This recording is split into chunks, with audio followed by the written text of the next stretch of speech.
This brain blast is in response to a lot of people who asked me, as a psychotherapist, what is it about depression and anxiety and, well, panic and maybe even substance abuse and some of these things? I don't get them. I don't really understand them. Now, this little brain blast is based on a course that you'll find at richardhill.com.au in the courses and programs for business on how to recognize mental health in the workplace.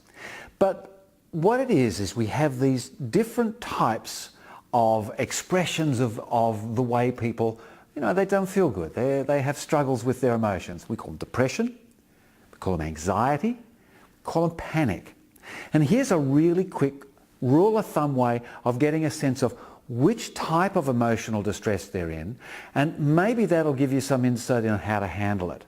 And the best way to think, and the most simplest way to think, is to think of this as time, as in past, present and future. So what we've got in depression is we've got not so much a worry about things of the future, it's really no future.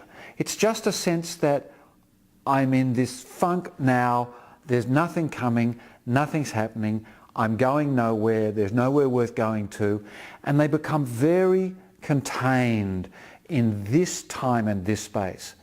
Interestingly enough, a lot of people, when they're tested, and there's been some science research on this, that they were actually the most realistic about things in the future, but that's because their optimism has gone. And it's not necessarily they're massive pessimists. So in fact, there's a lovely bit of film I have a young lad saying, people say I'm a pessimist, I'm not, I think I'm a realist. And the point of it is that they're right in the now. So sometimes really focusing on the now with a depressed person is not the best way to go. What you want to be trying to do is help them find some sense of purpose in future. Now, how you do that, that's a little bit tricky to do just in a brain blast, but that's the sort of focus that you're doing. Now, anxiety, on the other hand, that's all about the future.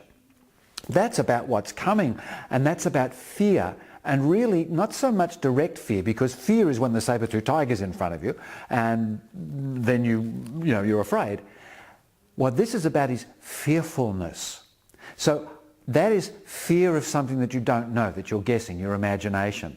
So I'm full of fear, but it's not really fear. It's sort of fearfulness. It's like fear. So anxiety is about the future. And what you've got to do with someone who's having anxiety is try to get them into the realities of the present and realize that in the present they're safe. Even though maybe the future's unsafe, but in the present they're safe. Now panic is about the now. Panic is about being overwhelmed by all the things that are too much now, and the present is overwhelming them and sending their body into a huge amount of immediate fear. Now, here's the interesting thing. A neuron, if it's firing, doesn't really mind. It doesn't matter to the neuron whether it's firing because there's a saber-toothed tiger or whether it's firing because of an imagined saber-toothed tiger. All it does is, this is the fear neuron, and away we go. And we get, if that compounds enough, it becomes panic. Now, the thing of it is, fear now, fearfulness of the future, is a lot to do because we have things that can't be managed, can't be resolved.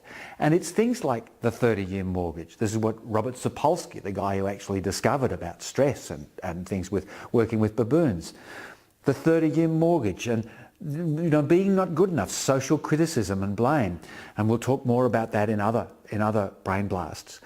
And all these things which aren't really true to your present moment of living is where anxiety comes in, because it's worried about what's going to happen, and it's going to happen to me, and oh my God, I can't cope.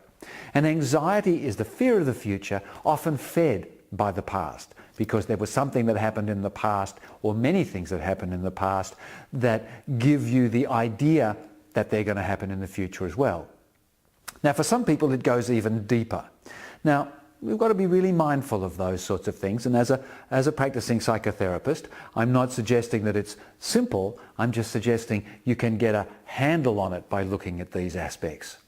Now, There we go. So depression is being sort of stuck in now and not thinking much of now and not feeling that now is going anywhere else. So what's the point? Anxiety, I don't want to go away from now. I don't want to go into the future. The future is full of scary things because they're just like the things in the past. And panic, there are too many things. I can't cope. I'm overwhelmed. I think I'll just fall over and play possum. So there's a quick insight of those three things. And that last one I just mentioned briefly, substance abuse, that's how we get out of it. And it could be your depression, it could be your anxiety, or it could be your panic. And getting out of it doesn't actually solve it. It just takes you to somewhere else, which just gives you another problem. There's a quick brain blast on those sorts of moods and feelings and how your immediate reactions can give you a bit of wisdom in how to help them and give them some advice and recommend what they do to feel better. Thank you.